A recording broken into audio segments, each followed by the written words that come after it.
What's going on, people? Welcome back to the opposition preview, and I'm joined here by Saeed to look ahead to the game on the weekend, 5:30 p.m. The game is being televised. You cannot escape it. It's going to be there for everyone to see. We're going to be discussing the game and more. Make sure to get involved. Leave down your thoughts in the comment section down below and drop a like and subscribe if you're new to the channel as well. Saeed, we've been talking about United a lot in your channel, but it's good to have you on here as well. Yeah.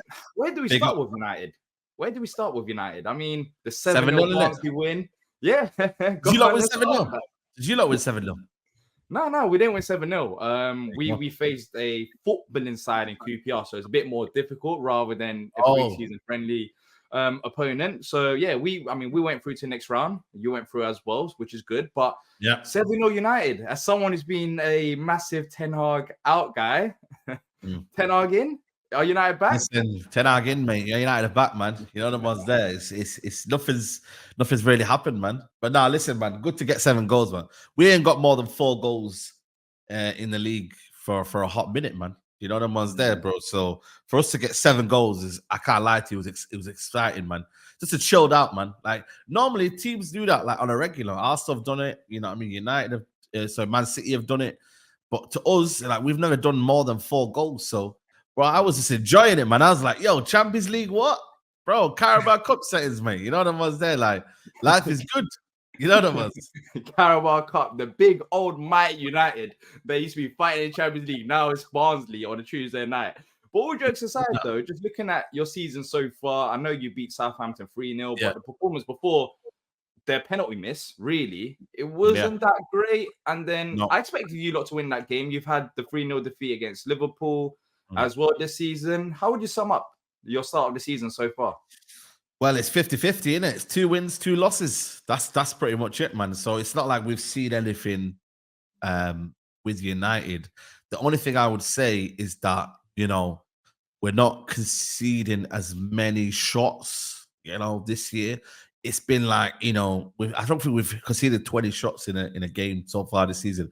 Correct me if I'm wrong, but 20 shots.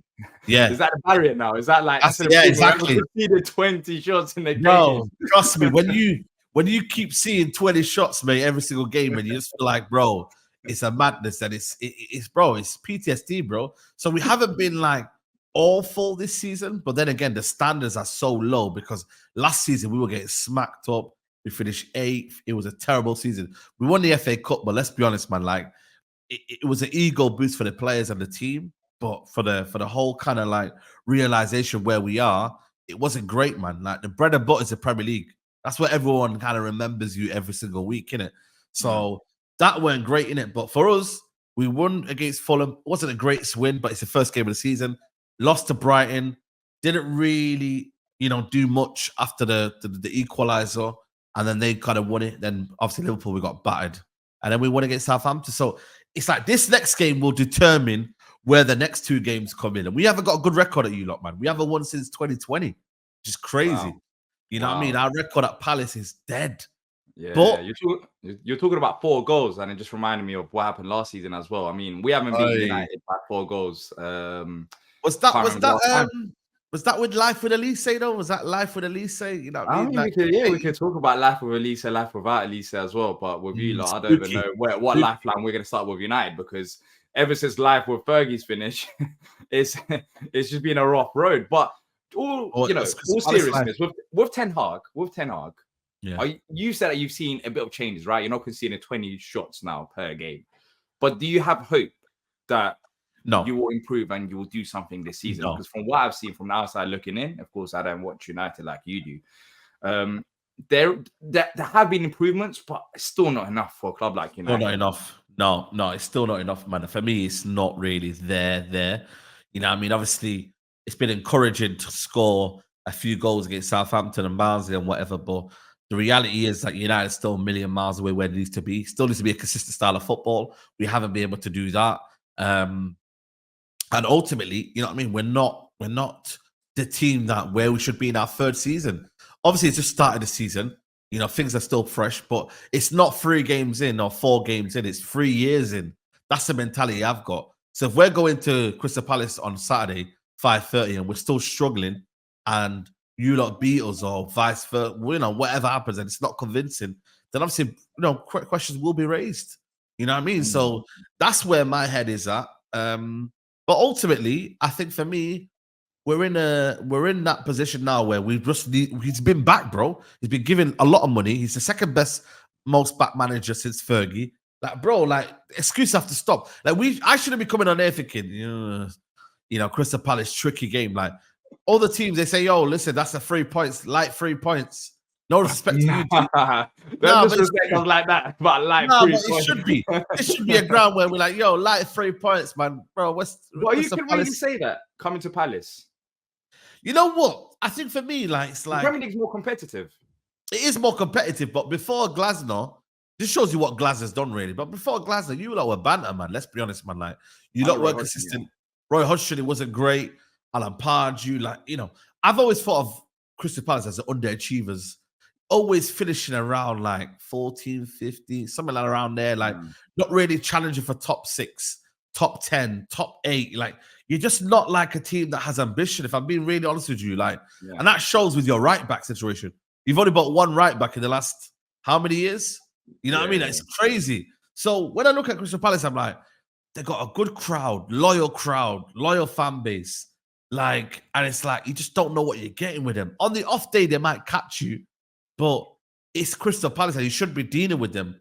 But you know what I mean? You have got players like Eze coming out the ranks. You know what I mean? You got Adam Wharton now. There's Decore, who I think is underrated. There's some players in there, but ultimately, we should be going to your ground and beating you lot. But that's where Ten Hag comes into play.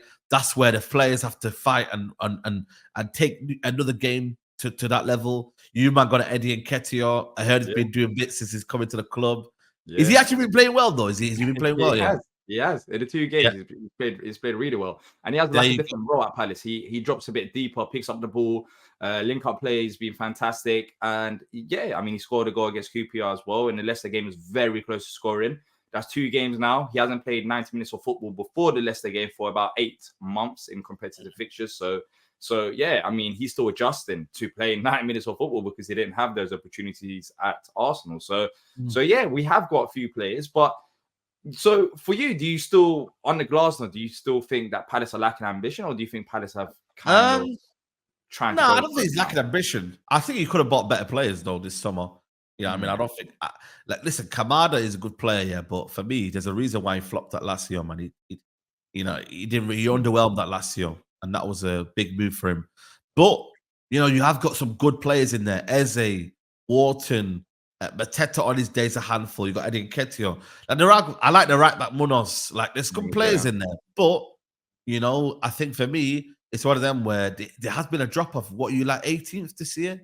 You know what I mean? You lost 17th. You lost to West Ham at home. You lost to Brentford. You've lost to West Ham, Brentford, and then that's pretty much it. And then 2 draws. 4 games unbeaten right now. Yeah, 4 games. We're 4 games unbeaten right now. But technically, we still 4 games unbeaten. What do you mean? Yeah, including cup competitions. Wow! Oh my god, that is crazy. So you're basically 2 games. We beat Norwich. We beat Norwich 4-0. Drew against Chelsea away from home. That was a big one, for you. Like drawing to Chelsea away from home when it looked like you were gonna, and you dominated second half. Let's be honest, man. You lot. Shall I be honest?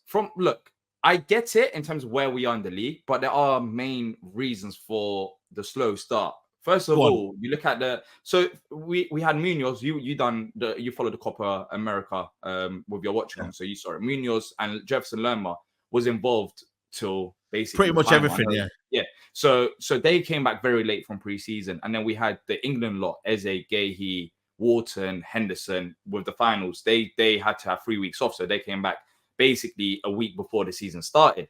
And even Mark Gahey at Palace, because he was injured towards the end of last season, he trained more with England so far than he has with Glasner at Palace. Okay. Because Glasner couldn't basically use him. And then on top of that, Mateta with the Olympics. And then we saw Anderson, IU, etc. And the replacements came basically on deadline day. So technically, with the squad that we've had, it's been 2 games. But despite that, we still had that result against Chelsea. We still managed to go through against QPR. The Leicester game was a disappointment in terms of the expectations in that game, but we were 2-0 down. We still managed to come back. look, there's reasons why we have started slow, but there's still signs that in those performances that we can take it forward. Like Glasner is not persistent in a certain style of football, which we see with like Ange at Tottenham, for example, where he's stubborn with his approach. He does change it to go far at the back if he needs to. And for me, that's a good manager, a manager that could be able to adapt to the situation. Yeah. And we've only had 2 games with this newish squad. So yeah. And we lost Elise. So it makes sense why we have started the way we have. But saying that, it doesn't feel like it. But we are technically 4 games unbeaten right now. But it's about picking up our first win. But for you, who are you most worried about? You did mention a few players at Palace. It's still got to be Eze, man. He's the one. He's the link, man. He's the creator. He's the guy that gets Palace playing in it. So I'd say it's got to be Eze, man. He's a special player. But Mateta will be a handful, man. You know what I mean? He will be a handful, like, you know what I'm saying? So he's still an obvious threat as well. Wharton in midfield. I think your midfield is quite solid, you know. Like the core is very underrated, I think, for me. You got Adam Wharton, Eze, that's a solid front three. You won't get outnumbered. But again, it just depends on whether your heads drop, man. Like, you've not been a team that's in form, and we don't want to be playing teams that are in form. The teams I want to be playing now are you, Wolves, Southampton, you know, like the teams in around there, they're just not really like, you know, playing well to their capacity. You know what's funny though? The teams that I want to face are teams like United as well. Like, I'm not even trolling. I'm not because I think mentally you can be got at. I haven't been convinced by really any performance. Even the first game of the season against Fulham, that performance, it was better than what we saw in the first game of last season against Wolves. But there haven't been any United performances which made me like, oh wow, I'm not looking forward to a United game. I've been looking forward to this game. I've been looking forward to facing the big old Man United. I have been confident. Yeah. No, it's not even about that. Look, with Ten Hag, confident, bro. With Ten Hag in charge, I do think there's a chance. Whereas before, I don't really see. Have we beaten you under Ten Hag? We haven't beaten you under Ten Hag, have we? You must have, surely. Have you not? Roy Hodgson beat you lot last year at your ground. The first season. The first season under Ten Hag was you must have 22, 23. No, I don't think we have, you know. Yeah, there's no way, Man United. But if that is the case, then that pretty much says it all. Like with Ten Hag, give me hope. Because I just 2022. You signed some new players though. If you want to mention them as well after you look at the latest results. Yeah. 15 days scored a goal against Southampton. Mazarari, like he's coming to the side. You have made a few additions. Is there anything from that 4-0 victory that we had? Any players that you're like, you know what, that could be the difference maker in a game like this from any of your new signings? I mean, obviously Mazarawi and Delit are 2 new signings that didn't get battered in that victory. We had Evans and Casemiro at the back though as well. Yeah, you have Xerxes as well. In this game. Xerxes as well. Yeah, so there are new, like, there's going to be like 4 or 5 different faces out there. Amad Diallo didn't play. We had Anthony on that side. So it's a fresh kind of new team. That's why I'm a bit more confident about this game, because it's like, it's a totally different setup, you know, and we've got players that now can keep the ball. We haven't got players that can be a bit scared to get the ball and move it around and whatnot. Like, that was a really, really bad game, that game. Really bad game. It won't happen again. It won't. Like, I don't see this game going like a 4-0 victory for Palace. No. But I do think we have a chance. I'm not saying like I'm overly confident, but if there was a time still now to beat United, it's still under Ten Hag, in my opinion. Yeah. Like, 100%. There's the vulnerability. Yeah. You can tell from your performances so far this season. Like you can it depends on what United show up. But that's the thing. It's like you're not consistent enough. And that gives me a bit of hope, especially at home. That's fair. Well, and it's another week with the new players training with the manager. We had the 2 games now, QPR, Leicester, etc. So we're building a bit of chemistry there, and it is a new Palace side as well. Elise, I think that, look, if we still had Elise, then I'm even more confident facing you lot. But we've seen how good he is already at Bayern Munich. He scored, I think, 2 goals in the Champions League. He's, you know, that's him. Like, you cannot replace Michael Elise. But I do feel like we've got a stronger squad right now. Not starting 11, a squad right now than we did even when we beat you 4-0. such as the likes of Kamada has been coming off the bench, Sarr has been coming off the bench. Yeah. And have Lerma coming off the bench, which that squad element we didn't have. But then again, United, as you said, you didn't have it as well with like likes of Johnny Evans and Casemiro playing in defense. So have you got any injuries? What was that? Have you got any injuries? No. Well, Chalobah, we'll see what happens with him. He's been injured. Oh yeah. But it wasn't meant to be a long-term injury with Chalobah, so he might be back for this game. Which, talking about injuries and weaknesses, let's move on to that. What is the one area that we can target United in, even in this game? Because I feel like Palace, we will press you at the right moments, but surely United are not going to be coming to Palace sitting back. There'll be more weakness. I think Onana's a weakness. If you get shots at Onana, I think that's a weakness because I feel like he's so up and down in his keeping ability. Say Onana. I think Dalot 1v1 can be got at, but again, he's been solid most of the time. But Dalot maybe 1v1. And obviously, it depends on the midfield. Ugarte is going to be fresh. So if he does start, it's his first away game, first Premier League debut. So again, he's going to be fresh. And, can Doucouré and Adam Wharton get the best out of him? Doucouré might not be playing. Let's see. Because, it might be Lerma. Yeah, because he picked up an injury in the Leicester game, but it was like a toe injury. So he didn't play against QPR, but I think that was more, a chance to give Lerma and Kamada an opportunity to start rather than like massive injuries. It doesn't seem like a massive injury. So hopefully Doucouré will be back for this game because it didn't seem anything long term. But yeah, I think if Doucouré, that midfield is very important for us because I think we saw it even in the QPR game. With Kamada in midfield, it doesn't work. He just cannot. Defensively, he's not the guy. Yeah. Like his best position is playing as a number 10. But Wharton got rested against QPR, so he should be fresh. Yeah. And if you can put Doucouré alongside him, I think we've got enough there to try and stop some of your newish. Well, we'll see if Ugarte starts there as well, but some of your newish players. But I think it should be a good game. It should be a good game. Are you expecting United to attack? Bro, we have to. I'm expecting that. I'm expecting it to be attacking game. Yes, attacking game. Ahmad Rashford is not saying he's in a bit of form, but he's scored a couple of goals now. Xerxes, like Bruno, like it should. Listen, I think this game might be a high scoring game for me. Like I genuinely believe this will be a good game, man. 5:30 kickoff. Everyone's watching the game. It's the last game of the weekend on Saturday. So I'm not gonna lie to you. I think it's gonna be a good game. I really, really do.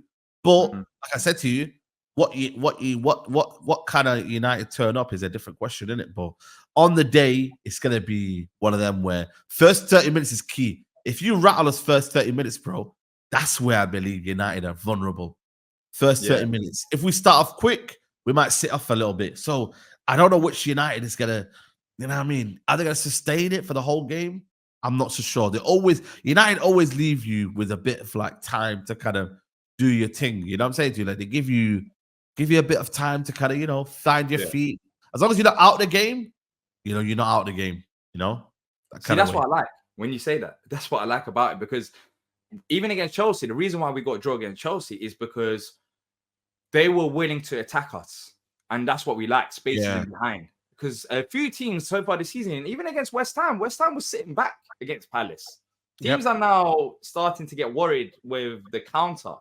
And it's not like we'll sit back for the sake of sitting back, but we'll have like a mid-block to press at right moments. Yeah, of course. You're willing to put numbers forward, that suits our game plan. And that's why I predicted a 1-0 against Chelsea. And thankfully, it did happen. We did get the point because of how the opposition lines up. But the good thing is Glasner's adapted as well, playing far at the back, so he can change up if he needs to. But I think he'll be free at the back to start the game anyways, and that makes so much sense against the United side. But let's talk about score predictions. How do you see this one going? Be honest with me. 3-1. 3-1 to what? Palace. Surely you should be back in the boys. 3-1 to United. Yes. All right. I'm with it, man. Let's be real now. No. 3-1 United, man. Let's do it, man. None of this 2-1 nonsense, man. 3-1 United, mate. We're having it.